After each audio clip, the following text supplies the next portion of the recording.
Howdy there guys, and welcome back. It's your boy Eileo, just in case you guys don't know it.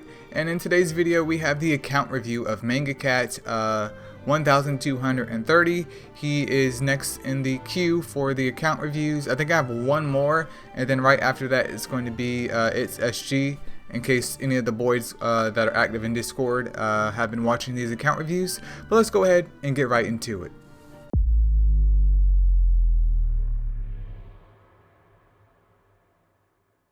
Alright, so starting off here, or manga, shall I say, because people are going to be like, Eileo, you're pronouncing that wrong. Well, congratulations, I pronounce everything wrong. But you guys still support your boy even though he'd be over here struggling. I appreciate it. You right there watching this, you're number one. Always number one in my book. But concerning your gym quality, Mangacat, so far it's perfectly fine. Like your level, what was it, 44? There's nothing I could really complain about other than maybe one instance of where I'm just like, but why? I mean, I can understand why you did it, but at the same time I'm kind of like, why? But the main issue is just your gym quality. Like, not quality as in you're gymming up mons incorrectly. It's more so that you're gymming up mons with 3 and 4 star gyms, and they're flat gyms, and their subs aren't super duper amazing. What I was looking for, especially for a level 44 account, isn't an account filled with, 5 and 6 star percentage gyms with godly substats. I was just looking for more higher level gym sets, if you're doing gym sets, that is. And that might be an issue that you're running into, where you're compromising your broken sets, which may perform a lot better than your entire sets, just to have that entire set bonus, which in most cases, depending on where you're at in the game, which you're clearly at mid game, isn't really optimal for your Astromons. Like, it works, but it works a lot less efficient than a broken set with some amazing substats up there. So that's something to keep in mind. But like, one good example of this is your Arthur. Arthur's on a ruined set. Okay, this is not the end of the world, it's perfectly fine, but he's sitting at a whopping 52% crit rate. Ruined set only activates when he crits, so if he doesn't crit, then this set is basically a broken set. Like, it's null and void. And with a 52% chance for him to crit, there's not much chance for him to go and actually crit. And I mean, it's not super duper amazing in itself, because if you take a look at his gems, there's an attack gem up there with some crit rate up there. He has an HP gem with a little bit of crit rate up there, and then there is another attack gem. So he would need to at least be rocking crit rate attack to be anywhere near that maximum crit rate amount. So having him on more of a bruiser-ish type build isn't really beneficial in that nature.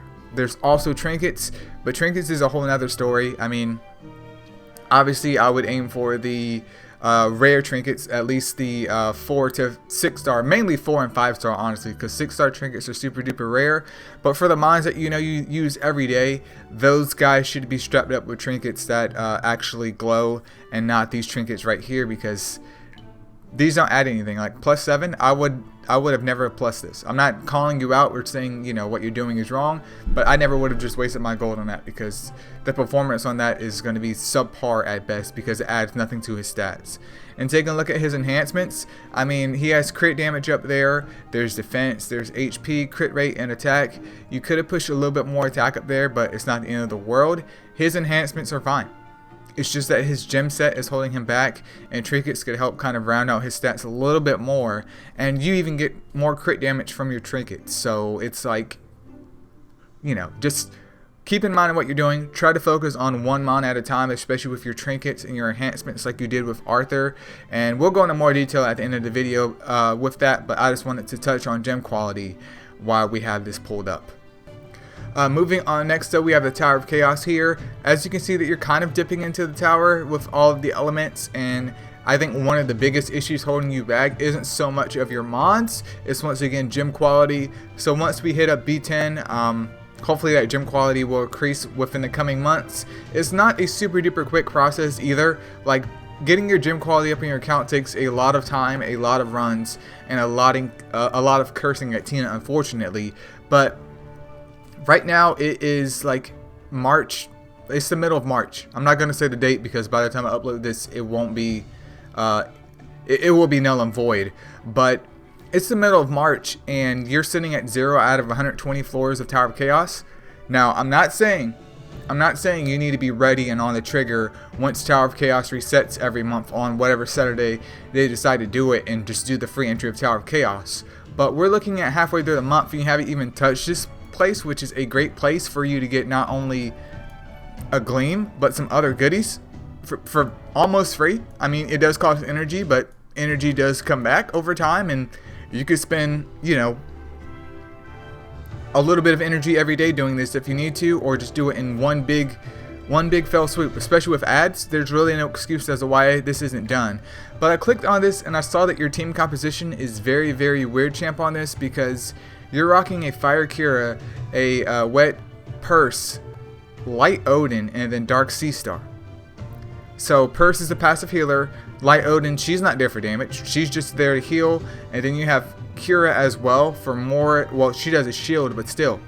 The only form of DPS is in the form of an aggressor, and I believe she was on triple defense, so it's not like she's even more attack based. But you have all of these other mons that you're rocking in Tower of Chaos, which I'm just like, but why? Why? You have these other mons. So what I would suggest to you, it really depends on the stats of your mons, but let's go over here. We can rock Dark Mona. You can keep Dark Sea Star in there if you need to. Go ahead and bring in Fire Draka, and if you want, you can run some type of healer to go with them, but I would prefer maybe some more CC, because you don't have any CC at all. So you could run a mon like that, like Arthur. I mean, you could run into issues later on depending on like what he's fighting, so you may have to change him out. But this is just 2 wave clears.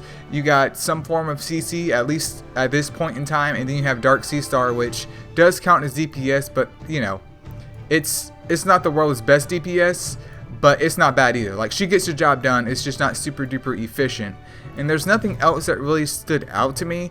I mean, if you had a Fire Cupid built up, you could bring him in here for the attack up advantage, but I don't think that's going to be a super big deal at this point. And there's really nothing else to really choose from.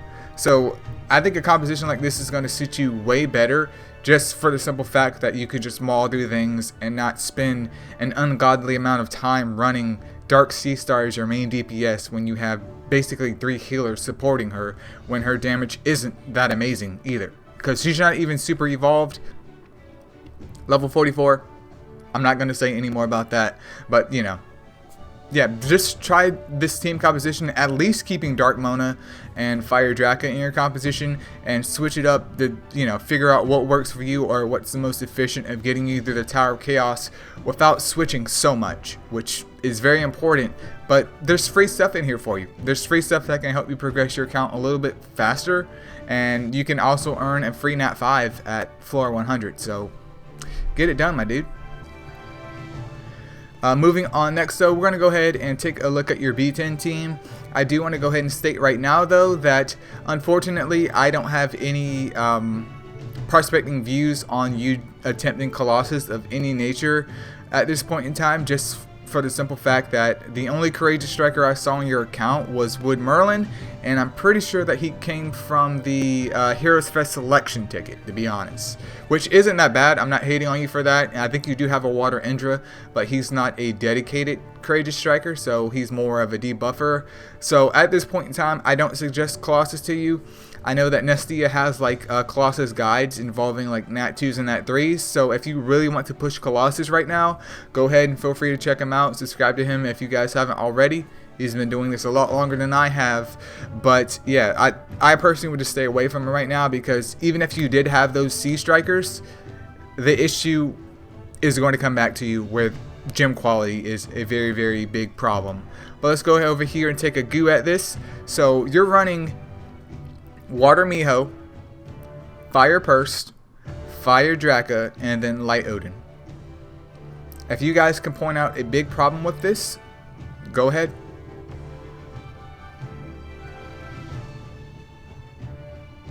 Yep, you guys see it too, right? Running Light Odin in his composition when you have Fire Draka as a wave clearer is totally null and void. She's just essentially a wasted slot right here.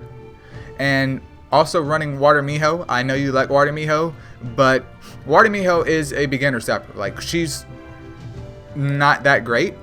I definitely loved my Water Miho when I first started B10, but you have access to a Fire Purse right here. You have another Fire Purse in your account. You have a Water Artemis. You even have 2 Light Radishes. Why are you still using Water Miho, my dude? Why? We're going to go ahead and take her out. We're going to take her out. Because if you're running Fire Draka, we're going to go balls to the wall. Go ahead. We're going to drop in your get effed duo to PvE, which is going to be your Dark Mona and your Fire Draka. These will be your dedicated wave clearers. They can, feed off of each other. And Draka always adds SP through the entire squad to help make sure that Dark Mona can get that stuff off. So I can't stress this enough. Make sure that at least Dark Mona and Fire Draka are looking really good with their gems first before anything else. And then you have a level 50 Fire Purse, and I saw another one right here. There you go. Congratulations, B10 is done. B10 is done. Now it's up to you if you want to take this purse and feed it into your other Fire Purse and aim to get her to Evo 3 just to increase her base stats, which is perfectly fine because you are rocking a Water Artemis as well, so you could always get her to Evo 2 and just rock these 2 like that, which is perfectly fine.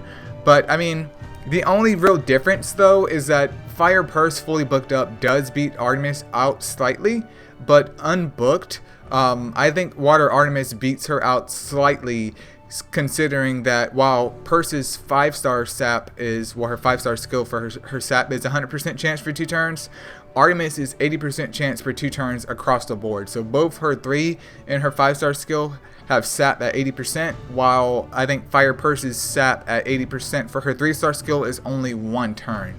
So feel free to correct me on that, but I think a composition like this is perfectly fine, especially if you have like excess Artemises laying around, which I don't think you do at this point in time, but you could always Evo 2 her up at this point, throw some enhancements on her, and congratulations, you now have a B10 team. And once you get your gem quality really pristine, you can go ahead and take this team and slide over there to B11. Now B11 is rocking some light mons though, so Dark Mona could definitely get destroyed in there, so you might have to change up your tactic with bringing a different form of wave clearer if it presents itself. But I don't think I saw anything else that was like super duper amazing in terms of wave clearing. No, I don't think so. So Fire Draka would be having a lot of pressure on her only. But in that instance, then you could always bring up a mon that could do attack up just to help boost everyone's DPS and keep them surviving, just to circumvent that. But I don't recommend B11 right now. I would totally recommend B10. And using this, you can get the gem quality of the team that we just picked out here, not this team, to raise their quality up so you can stabilize runs more, you can get some better gems, and then you can move on to B11 in the future.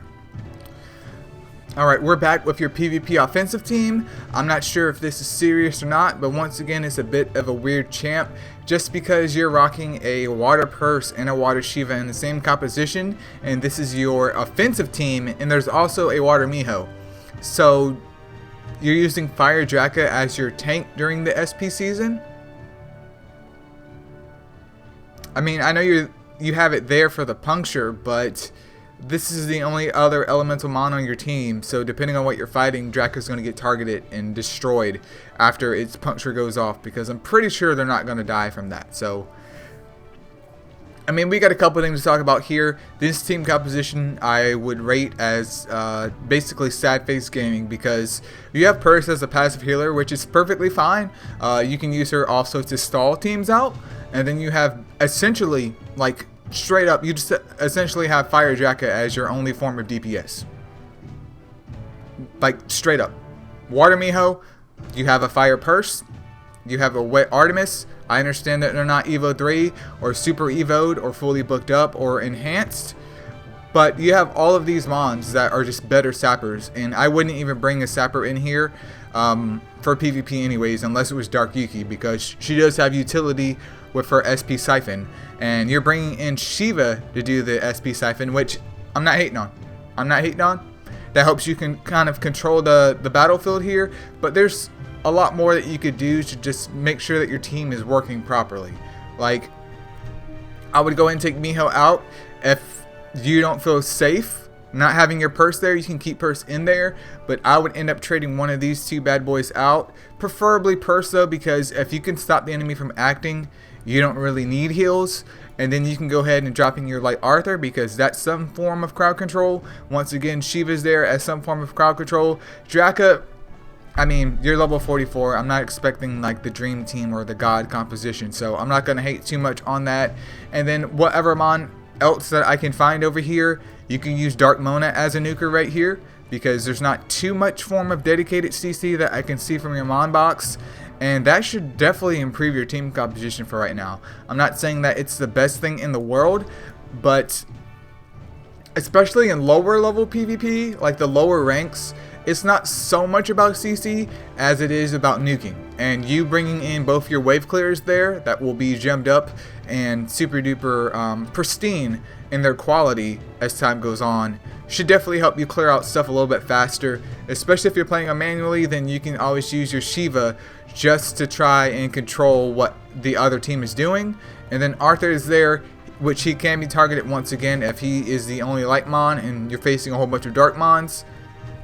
You can have him there as potential CC, because your mon box is lacking a little bit on the CC, but it's not that big of a deal in my opinion.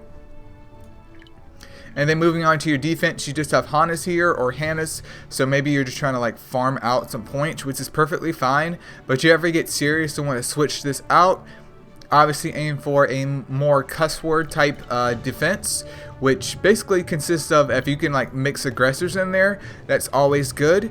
Purse is always good to have there. You can go ahead and throw in Water Nightmare, and you could do something of this nature. Not saying that this is the best team composition in the world, but essentially you just want to put in something super duper annoying that's going to maybe detract attention from, you know, it's going to detract attention from people wanting to fight it. Like Water Nightmare is already a nightmare to fight depending on what mons that you have, and then combined with Purse, well, you have two tanky AF mons and one that's going to just keep healing if I don't nuke her out. But then there's Dark Sea Star coming in, and this girl is over here hitting like an F word. And then we have like Nike, whose damage isn't that amazing, but she's still here and she's tanky, so this could be definitely problematic. Now, having Firejack as a hidden, it is SP season. I'm not going to hate on you for that. But then you could always run something else. Like, if you wanted to throw Light Odin in there, you could. I'm not a big fan of Light Odin, though. But we're just trying to use what you have here. And there's not too much to go along with that, to be honest. Like, your hidden mon, you want it to either come out and be super duper tanky and annoying, or you want it to just come out and just like balls to the wall, just go ahead and just destroy everything. And I don't think I can find anything that can just destroy everything other than like your Mona or your Draka. But the issue with having a frail hidden mon is that if someone downs one of your units, like let's say they down like Nike for instance, and then your hidden mon comes out and is Dark Mona, they could clap her in that same turn, and you're down 2 mons, and you just have Nightmare, Purse, and Sea Star left, and it's a bit problematic. So you just want more, if you can get more of a tanky mon that's capable of either some form of CC or some form of healing everyone, that might be better for you at this point in time. And I mean, just to wrap things up here, that's pretty much it for the account review. My main advice I would give towards you, Mangacat, is just to focus on golems right now. Focus on getting your baby girls, aka Purse, up to Evo 2.1 if you can. Make sure these mons are level 60. I know it may hurt your feelings here, but it's time to go ahead and let Water Miho go. Yeah, she looks super duper awesome. It's nice that you super evoed her, but she's holding you back, man. She's holding you back. I would definitely focus on my 2 wave clearers first. Make sure you go ahead and, you know, don't forget about your sappers either, because Golem's B10 is where you're going to make your gems at for right now, and your money. And speaking in concerns to like your possible teams in the future, I would definitely invest in either Water Titan in the future, because you do have a Wood Merlin here.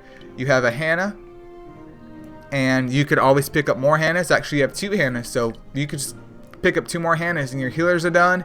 You could pick up another Fibian. You could pick up 2 mini cats, and there's really no like farmable wood sea strikers out there, or wood and flinching strikers, but at least in the future, if you pull something else, you can add to your wood Merlin team, and just having better damage in Titans is going to net you a lot more gems than what you have here. In the same instance for the water team, like if you pick up some Shellies, and then also like a, what's his name? It's not Ribboness, but Bell Pup as well, and just farm out, even if you have to farm out a team of like 4 water sand wraiths, then you can get like a great value like fire team going as well. Like there's more information on that in other videos and of course other channels. Once again, I'm doing a shameless plug for Nestia there, but there's also Odin's Son as well that can give you more in-depth idea of Titans. And there's always Discord, because you are active on the Discord, so we could always help you there. And if not, if you really need help, go ahead and send a DM to True Hero Luca, aka Luca Cujo, and I'm sure that he could hook you up in about 2 seconds flat. But that's my recommendations for you, just so that you can earn some extra gems, because it looks like you may be kind of like not bottlenecking, but you're kind of held back by not having more nat 5s, which could potentially fill out your roster, which would make Colossus a lot easier for you, which could increase your Titans damage, and which could also possibly just make Tower of Chaos a little bit more stable for you, because you have access to a higher tier of mons that are able to CC, and it would also help fill out PvP and give you a little bit more choice in terms of your offensive and defensive teams as well. But that's pretty much all that I have to say for this point in time. Just try to focus on one mon at a time as you're going through and gemming them up and enhancing them. Try not to spend your Astro Gems. And even if it takes you a month or two, if you can get 10, 12k, 15k gems and go ahead and spend that on Heroes Festival or Clans Festival, whatever of you're choosing, I would personally say Heroes Festival at this point in time, but I'm biased. You can get some more mons to fill out your roster and really take your account to the next level. But that's pretty much it, you guys. If you want a account review done, go ahead and make sure you join the Discord if you haven't already. Shoot me a DM up in there, or just talk in the Discord about an account review and I can get it with you then. But do keep in mind that we have changed the system of it, and by we, I mean that me, to where this isn't going to be like a weekly thing by no means. So I'll try and get your video up as soon as I can, but it'll just be unlisted so you can view it, but it may be a couple weeks before everyone else sees it, because we're not doing a repeat of the end of last year where I was just essentially an account review Andy. We're not doing that. We got more monster reviews coming out on the way, so if you haven't subscribed, go ahead and hit that button already. Make sure you guys like the video.